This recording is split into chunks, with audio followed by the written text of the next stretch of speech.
Tickets are on sale now for Spotlight On's next live event, an all-ages show at the Royal Room in Seattle, Washington on June 22nd, 2024. Spotlight On Improvisation in Music and Life will be a unique program of performance and conversation between me and the James Falzone Division Ensemble. Together, we'll explore the nature of improvisation in music and how its principles can be useful in all aspects of life, for musicians and non-musicians alike. Different types of composing in the moment will be demonstrated, interspersed with interludes of discussion covering what each musician brings to and gets from the experience. Audience members will become participants through a Q&A session that will afford a rare opportunity to gain deeper insight into the art and science of improvisation. Falzone's Division Ensemble is a group of master improvisers that includes James Falzone on clarinet, Ray Larson on trumpet, Wayne Horvitz on piano, Abby Blackwood on bass, and Rocky Martin on drums. For tickets and other information, visit spotlightonpodcast.com or theroyalroomseattle.com. For those of you who cannot join us in person, we would still welcome and appreciate your support in the form of a ticket purchase. If you can, please do, as it would mean the world to us and to this important independent venue. Thanks.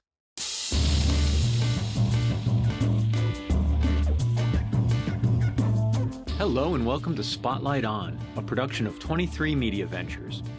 I'm your host, Lawrence Purrier. Today the spotlight shines on Will Barnes, leader of the Will Barnes Quartet, who joins me to talk about his life in music and specifically his ongoing collaboration with landscape artist Erin Hughes. Their first album together, Source of the Severn, is a 21st century take on classic bebop-era sounds. Erin contributed 9 original works of art in response to Will and the quartet's music, using her own hand-marbled papers as a palette with which to create collages that evoke the Mid-Wales landscape in which the participants all dwell. The Will Barnes Quartet featuring Erin Hughes will be touring throughout the year. Erin will be providing a special live visual show as part of each performance, leading to a very unique interaction between her, the band, and the audiences. Be sure to check it out if you can.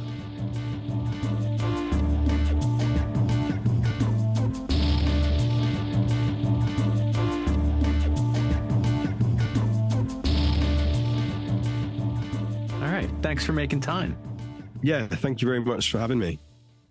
You know, given how sort of unique your collaboration or your band's collaboration is with Erin, I had 2 questions to start off. One is, if you could talk a little bit about the roots of your collaboration together, how you got to know each other and each other's work, but also, were there any sort of precedents that you had in mind as you started to work together as to what you might aspire for your collaboration to be?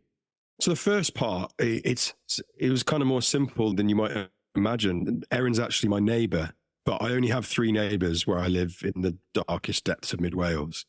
And by pure chance, she happens to be one of them.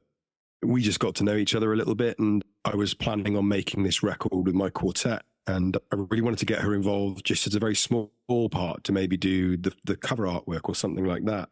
So I popped around to see her, and a couple of bottles of wine later, and we started to concoct this idea of a full collaboration and things like that. So it built up a bit of momentum on its own. And in terms of, did we have any benchmark for it or inspiration for it? Initially, no. But then when we started talking about creating a live element of this, as well as just the kind of art and the recording, we started sort of referencing old psychedelic bands like Pink Floyd and the Grateful Dead and things like that. And we thought how cool it would be to have that visual thing happening live. But for the initial kind of thing, it was more just us getting a little bit excited over a glass of Rioja or 2. Am I correct in my understanding that the live show is more performative on her part as well? Like, she's, as you mentioned, like with some of the psychedelic light shows and stuff, she's creating in real time? That's right. Yeah. So she's using the same kind of like liquid light techniques that those guys were using in the late 60s and 70s in reaction to the music as it's happening live. Yeah. Did she have any experience with any media like that before? A small amount, I think, but it was certainly a learning curve for everybody. Yeah, she went on a bit of a quest to gain more knowledge from it. Yeah, so it was, good experience for us all. What did you and the other musicians have to learn or adapt to? How did it impact your part of the show? For starters, we had to remember that we had a fifth person there who was also improvising with us, although she is located generally behind the audience towards the back of the performance space, purely so she gets a full visual look at what's going on at all times. So that's quite an interesting thing, because there's this slight kind of feeling of separation between her and us. So trying to bring her in somehow to what we're doing, and also just being aware that there's this big visual thing happening behind us that we can't see. So we have to kind of remember to take a glance every now and again and see what sort of mood she's creating, so we can react to that a little as well. So you did have some intention around it being more than just set dressing. There was an interaction between the stage artists and the visual art. Yeah, absolutely. And we always bill it as the Will Barnes Quartet featuring Erin Hughes, as you would if we had a guest horn player or a guest singer or something. She definitely is a fifth member of the band. That's fascinating. When did she get involved in the album process? And I don't mean necessarily from the relationship point of view. I meant more specifically, was the music all written? Was it all recorded? How collaborative was that? Or was she more reactive at that point? That was more of a reactive process, purely just from the way that the timeline ran in the creation of this project. So the original conception was I wanted to write a suite of compositions that reflected the landscape in mid Wales, where we live right very close to the border between England and Wales. And it has its own sort of magic. It is sort of very different kind of person that lives on the borders versus in the depths of either of those countries. And the landscape's very different as well. So that was the original conception. It was just going to be music. So I just forged ahead and did that. And then obviously after speaking to Erin, and we came up with the idea of her creating a bespoke piece of art for each track that helped to sort of tie in visually the concept that I had for the music. It was always a vinyl that we had in mind. So you had something big that you could open and that you could look at when you were listening to the record, and hopefully try and ignite people's imaginations and transport them into the landscape as they're listening to the tracks. So she, in this instance, yes, she reacted to the already written compositions. Although she didn't hear the final takes from the studio, I just made some rough demos and just to give her a flavour of what was going to happen.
You alluded to the difference in the people who live in that border area versus the heartland of either territory.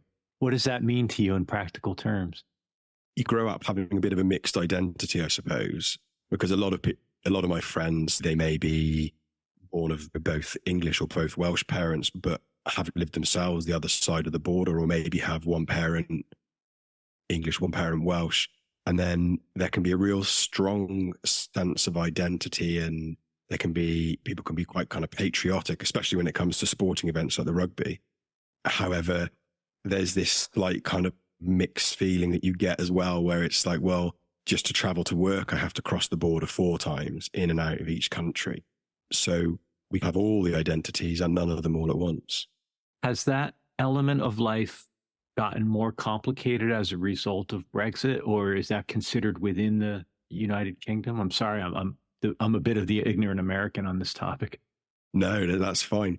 We've got the devolved nations over here in the UK, and there's a strong camp that would like like to see more of a kind of independent Wales, and then there's a strong camp that would like to keep the United Kingdom Union going. It hasn't caused any practical problems post-Brexit for Wales in particular. But yeah, there certainly is some interesting things when we're living and working on the border. Rules are ever so slightly different. I'm not sure whether you find the same when you cross state lines. You have these slightly different kind of rules in force that you have to adapt to quite quickly. Yeah, I think as Americans, it's a bit, I guess, more subtle would be the right way to say it, although increasingly less subtle because of the sort of bifurcation or we're having more and more tensions at the state level between states, social policies, things of that nature. In the old days, it used to just be things like the speed limit might be different. Now it's some states you drive into and like you could carry a gun on your person like that. You wouldn't get that in some other states. So it's very jarring that way and very noticeable. It does often feel like you're going into a different country, even though it's people who speak the same language and everything else is the same. The differences are getting highlighted, I guess would be the way to say it. Yeah. I noticed a lot in other conversations with you and other references you made that it seems that, I hope I'm concluding this correctly, it seems like Oscar Peterson's sort of an important figure to you or an important musician to you. I'm curious specifically about Peterson, given that you play a different instrument, and more broadly, what other music did you cut your teeth on growing up? Yeah, Oscar Peterson's kind of been there from the get-go for me. My auntie's a music teacher. When I was from quite a young age, she gifted me records for birthdays and Christmas and stuff. And Oscar Peterson would be a frequent kind of guest in those gift givings. She was a big fan herself. The sort of bluesy side of jazz always resonates with me. So players that have really got that kind of old tradition of jazz coming from the blues, and that's still very much in their play. I mean, I love modern stuff. I love conceptual stuff as well, but I'm always a sucker for your kind of Wes Montgomerys and your Oscar Petersons and your Herb Ellis's and Hank Mobley, the guys and girls that can really hone in on the core blues element of jazz. And I think with Oscar Peterson, that's it. And then the other thing is just his trio swings, man. They just swing. And that excited me as a young man, and still does. Mobley's a great one to name drop as well. I came late to his work through my interest in McCoy Tyner, and then I saw that he was on a bunch of the Blue Note records in the 60s. Yeah. Just like this muscular, solid playing, just really, like tough almost, you know what I mean? Beautiful, but strong. Yeah, definitely, yeah. And I think that's the kind of blues coming out in him. It's like you hear B.B. King, he's got the same thing going on, like it's really from the soul.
Is your guitar pantheon filled with sort of blues players? I think I read that an important record for you was Jim Hall and Pat Metheny. Yeah. Where do guitar players fit in your world? Pat Metheny was another really early one, and Jim Hall, particularly Pat Metheny. And then when I was a teenager, I just became an absolute Django nut.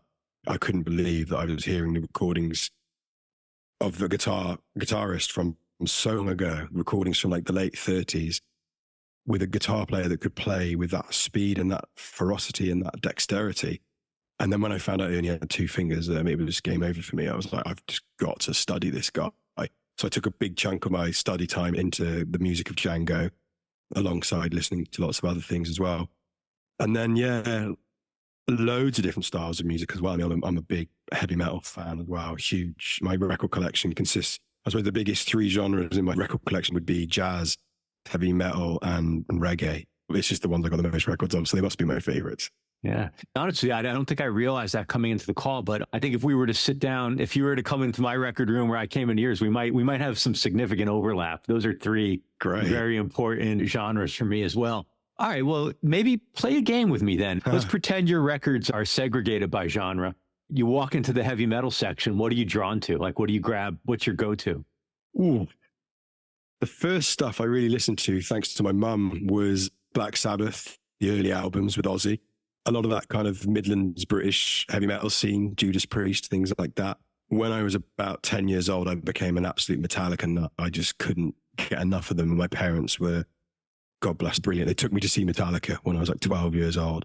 I keep trying to say, you should take me again, but they don't want to know these days. But they did their time. So yeah, and then, yeah, they did their time. And then it goes right through. I mean, I'm listening to a lot of kind of modern stuff as well. I like stuff from Scandinavia, some of the kind of darker stuff from over there, American stuff as well. 6 months ago, I went to see Cannibal Corpse. Obviously, quite an interesting deviation from jazz, but yeah, I like all kinds of metal, you know. Scandinavia's always had that weird sort of, going way back, certainly to the 80s when I was growing up. I think about King Diamond and Merciful Fate and all that. Like, it must be the Dark Nights or something, that the months of darkness that generate that stuff. Absolutely. There's a phenomenal record. It's just been released by Ishan, the singer from Emperor, and he's written a whole orchestral score to go with it. You can buy the two versions of the album, the sort of rocking heavy version, and then you can buy just the orchestral version. And it's very cinematic. It's an incredible album, yeah. It's really interesting to talk about some of those artists in the context of like the blues influence in metal and where that actually dropped off. Do you hear the blues at all as a lineage in a band like Metallica? Maybe in Metallica still a little bit, because Kirk Hammett, he's like all about Jimi Hendrix and all of the kind of like British blues invasion guitarists, Eric Clapton and all that blues breaker stuff. He loves all that, Jeff Beck. So I think you can when it comes to the solos, because he just lets rip on his pentatonic blues stuff and it's great. But maybe some of the other stuff I listen to, more of the kind of death and black metal stuff, probably less in there. It comes in some of the kind of Black Sabbath-y sort of stuff. There's a spin-off genre of that, the stoner kind of rock. They're very bluesy. But yeah, perhaps not so much the Scandinavian stuff. And is it because that stuff came from more of a Western European classical or modern composition tradition? Like, what do you think the drop-off is about there? I don't know. I always find it hard to write in a bluesy style when you're also trying to sound very dark as well.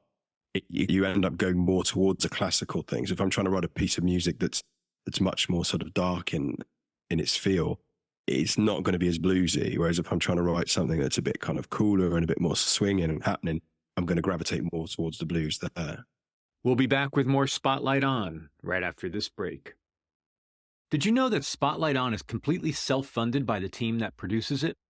We're looking for ways to keep the podcast self-sufficient without sacrificing the listener experience or the integrity of the show. The best way we could think of was to ask for the support of our listeners. Please consider making a donation to help cover our annual operating expenses.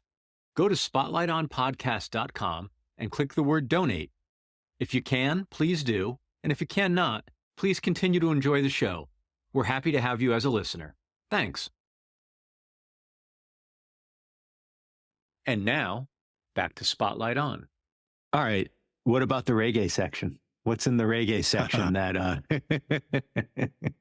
Obviously, lots of like classics, Wailers, Tosh, all that kind of stuff. The dub guys, King Tubby, Burning Spear, all that kind of thing. But I'm quite interested in the kind of the current contemporary scene as well. So some of my favorite artists at the moment would be like Protege, Chronix, Coffee, She's Great, Kabaka Pyramid. And then there's a really cool scene like bubbling away in the UK at the moment as well. We've got Mungo's Hi-Fi and Gentleman's Dub Club, and then Prince Fatty, who's producing all sorts of artists and making some fantastic records at the moment. Yeah, I'm quite interested in trying to find a lot of the new stuff at the moment. And then the sort of stuff from the Southern Hemisphere as well, Fat Freddy's Drop and all those guys, Black Seeds. Yeah, I have not stayed current on reggae in several years, but coming out of the lockdowns here, I think it was, I don't remember. I must have been summer of 22. Burning Spear toured here, and he hadn't toured in a long time. My teenage son and I went, and it was like perfect to be in a room full of people like that and seeing Spear. And for the last 4 or 5 songs of the set, he took his shirt off and he was like the mighty Spear. It was so great. It was so excellent. Great. Yeah. It was the real deal. How and if do these other elements and interests of yours sneak their way into your compositions and into your music? I can definitely see how the metal would, because it's quite closely related to classical music in my mind. With heavy metal, it's all about composition, execution of composition, whereas obviously with jazz, it's much more about improvising and very much in the moment. So the sections of my music that I want to arrange heavily to create a certain vibe, whatever the night, I think that's where I pull more from my kind of heavy metal roots. And then the improvising section, obviously, that's when I guess I'd be pulling more from my kind of blues side. What was your musical education? Did you have formal training? My education as a whole was in and out of my life. I wasn't the greatest student when I was in school. I wanted to get out of there as soon as I could, and I managed to land myself a job in a local recording studio, much to my parents' dismay. We bargained for a couple of years of me going and doing a sort of slight A-levels, like slightly further education thing that you can do. I guess it'd be similar to sort of college. My heart wasn't really in it. I wanted to be at the studio, so I'd be at the studio till 2, 3 o'clock in the morning, sitting on sessions, helping, making teas, rolling up cables or whatever, and then sort of drive myself home and then try and get up at 7 o'clock in the morning and go to college and sleep through whatever lectures I had until I could get back to the studio again. And I went on a quest really of self-knowledge, and once I was finally allowed out of state education by my parents, I got a job, and then I used money from that job to find private tutors. So I found a jazz tutor, and I found a guitar tutor and things like that, and almost built my own kind of education. I think was also in part from the fact that I'm very much a country bumpkin at heart. I've grown up around farms and in farming and in the hills, and the thought of going into the big city terrified me as a young man. So I was like, I wonder if I could build my own kind of education and university around me. So yeah, it was very much more that route and playing with people. And I was lucky to meet some fantastic musicians along the way who gave me a lot of time, in particular a phenomenal gypsy jazz guitarist from the UK called Gary Potter, who I really cut my teeth with him for a couple of years. He took me under his wing and really showed me a lot of the stuff I needed to learn. When you were first playing guitar, does that imply you were largely self-taught or playing to records, things of that nature? Yeah, absolutely. Yeah. My parents were kind enough to get me small pockets of tuition here and there just to sort of give me a bit of technique and things like that. Yeah. But yeah, on the whole, it was just wanting to learn the things that I was hearing. So yeah, from records and other players. Did you find that when you started to work with an actual tutor or enter into more formal work with a teacher, did you have to unlearn anything? Did you pick up bad habits or bad technique? I think on technique, yeah, definitely. They kind of, whip you into shape, a good tutor. But I was lucky. I had some really good tutors, and they really embraced where I was coming from and what I wanted to do. And they never tried to shape me into their version of what they thought a good player would be. They were very encouraging. And it was through those tutors that I heard some of the music that really took me in different paths and different directions. I remember I had a great guitar teacher when I was really young called Tim, and he used to make me mixtapes. I'd listen to a little bit of Cream from my dad. Then he'd make me a mixtape of Buddy Guy and B.B. King and other blues players, and was expanding and was teaching me kind of music history and things like that without me even knowing it. I just thought, oh, this is cool. I've got a tape to listen to. That's phenomenal. I think the algorithm tries to do that today. Yeah, right. What axe do you play? What's your main equipment? Oh, I wish I had it here to hand. I don't. I've got a beautiful guitar that's made just a few miles down the road from where I live. It's made here in mid Wales by a luthier called Rob Williams. I've known about Rob for a long time. And I used to fawn over his guitars in the local music shop, but I could never afford one. Oh, it must have been 20 odd years ago. I remember saying, like, I was a precocious little 18-year-old, and I was like, look, listen, Rob, you need to make me a guitar and endorse me, man. And he was like, no, I don't even like working for money, so I'm not giving you a guitar, you know? I was like, okay. But I've chipped away at him over the years, and eventually he agreed to do a guitar build with me. And and I've been playing that guitar for the last sort of 2 years. So you informed a lot of the sort of specifications. You really built it for what you wanted. It was definitely a collaboration. I mean, Rob's the genius behind all this. He is an incredible craftsman. He's a real artist. I just sort of pop in and go, yeah, I like fancy something that's going to be a bit like this or a bit like that. And then he really brought the whole thing to life. But yeah, he's incredible. I thoroughly recommend checking his guitars out. robwilliams.co.uk. Excellent. We'll link to that from the show notes too.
Something you said earlier about trying to create your own universe without necessarily having to leave the place that you either felt comfortable with or that was important to you.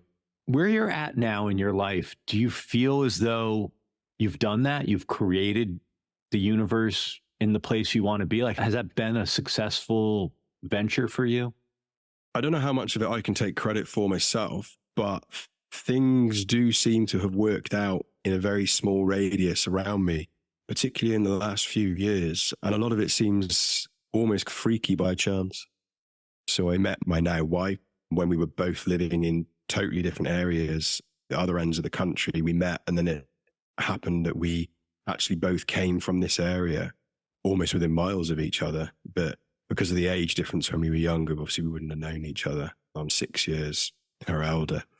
The band I've got now, it still boggles my mind every time I say it. They all live within a stone's throw of where I am, and they're all incredible musicians in their own right and young guys. And I think I'd struggle to find a band that good if I moved to the biggest city in the UK. I mean, for me, they're just perfect.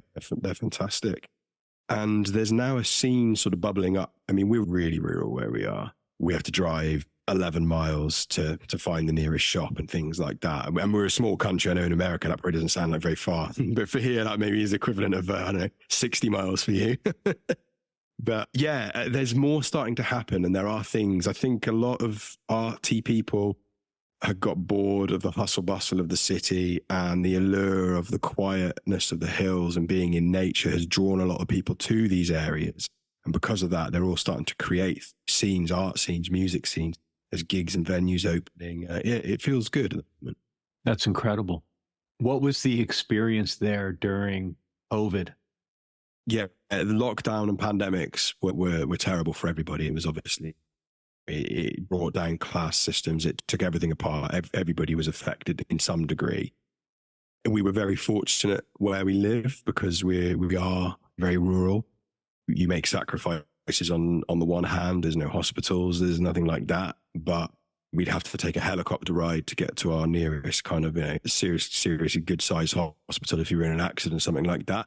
However, when lockdown happened, we were blessed really to be where we were with space and freedom and air to breathe. The cities were awful. I mean, there's no other way around it.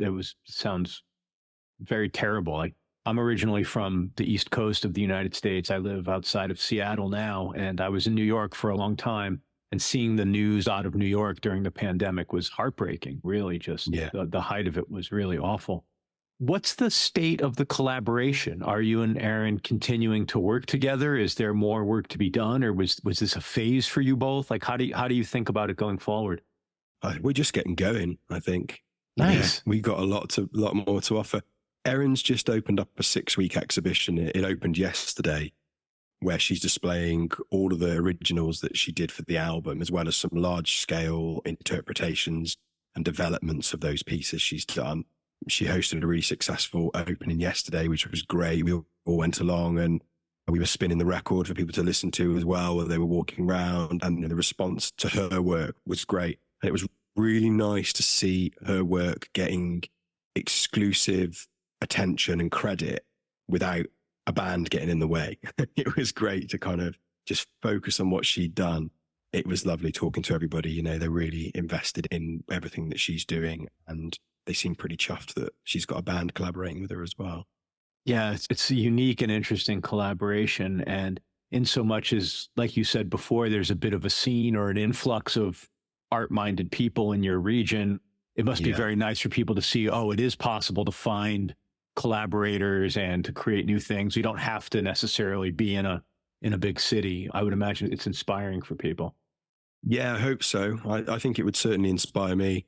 Other collaborations I've seen have inspired me in the past. And I think collaborating is really crucial in this day and age. The state of music and the arts in the UK is difficult at the moment. There's not that many outlets. There's not that much sort of sustainable paying work. And there's a lot of incredibly talented people out there. As well as sharing creative ideas, a collaboration can help you share audiences as well. Commercial sort of aspirations aside, do you have a sense of what's the ideal room or the ideal sized venue in which to present what you and the band are doing with Erin? Does it like a room of a certain size or scale? It obviously is something we do think about and talk about in the long drives to gigs. I think it has to be large enough to accommodate the tech behind what we're doing. So we need like a large scale projection screen for Erin's work to have the impact it deserves. And ideally some good kind of in-house technicians to handle like, sympathetic lighting and things like that, so that the experience is big enough to create an impact visually on the audience. But then the room also has to be small enough that 4 guys improvising music on stage can interact with their audience and feel like we're all part of the same experience together.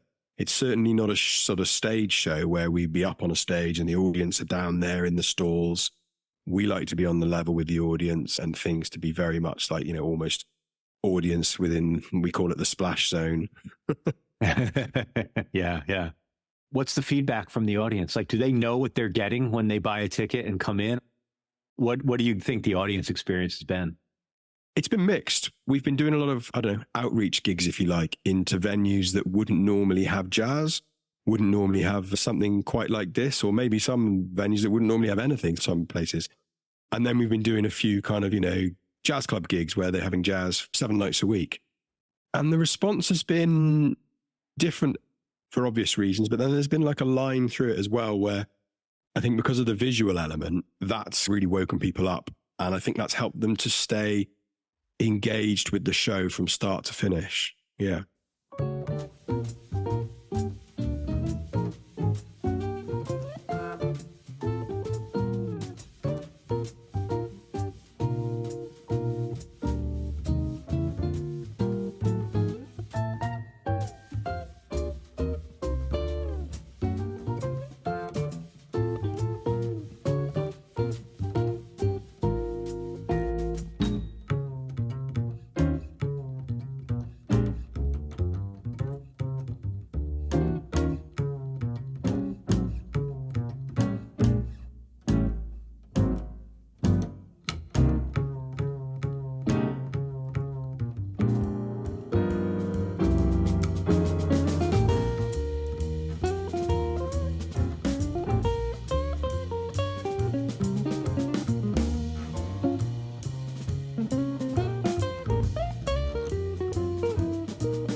Given how sort of open and excited your tone is and how I'm hearing you speak about the collaboration and your aspirations for the future of it, I take it you don't really have concerns about the music being lost or being secondary, or have there been moments where you feel like you have to compete with another sort of art form on your stage?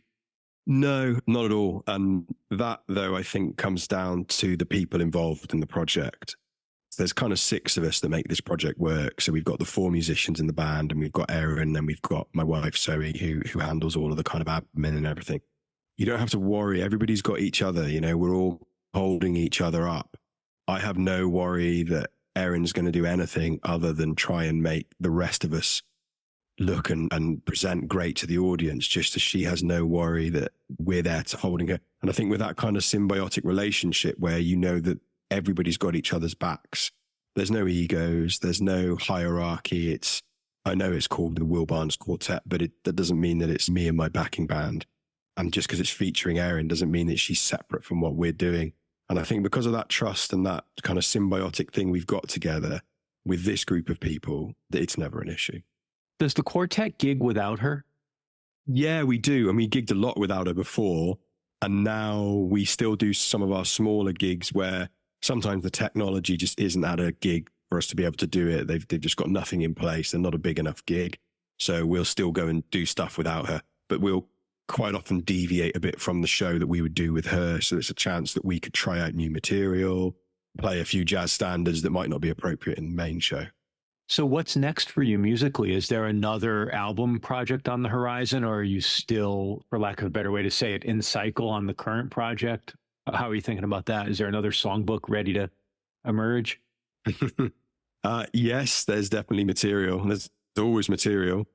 We are definitely in the cycle for the Source of the Severn. It's probably going to be an 18-month cycle that we're 6 months into at the moment. So I'd say another 12 months just to keep taking this out. It'll develop as it goes on. The second leg of the tour begins in May. So there'll be developments to the music, developments to the visual element. But yeah, there's certainly another concept and more ideas brewing for another album. I'm keen, excited. Wonderful. How far afield do you travel for the live shows? Are you primarily in the United Kingdom, or are you getting onto the continent and other places, or how do you think about that? To date, with this project, we haven't ventured off the mainland UK, but there's things in the pipeline. We certainly do want to take it further afield. Yeah, we'd love to.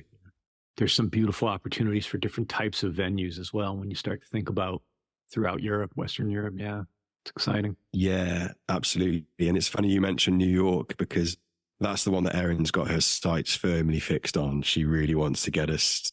And I was like, you be making all my dreams come true. Let's do it. Yeah, that's wonderful. And it's very interesting because there's so many, you said earlier about places that might not necessarily have jazz or have music at all. There's so many different ways to conceive of a venue now.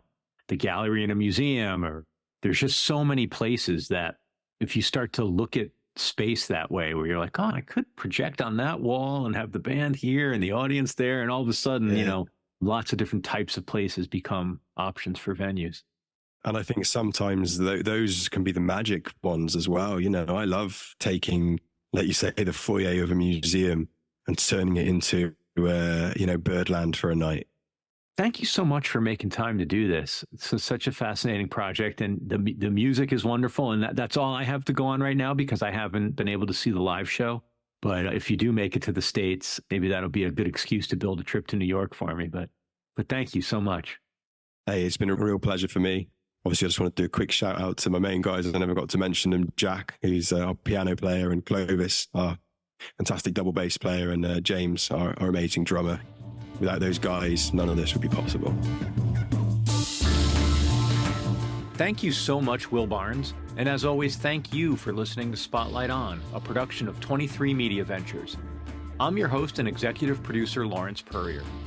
We're produced and edited by Michael Donaldson, with theme music by Q Burns Abstract Message.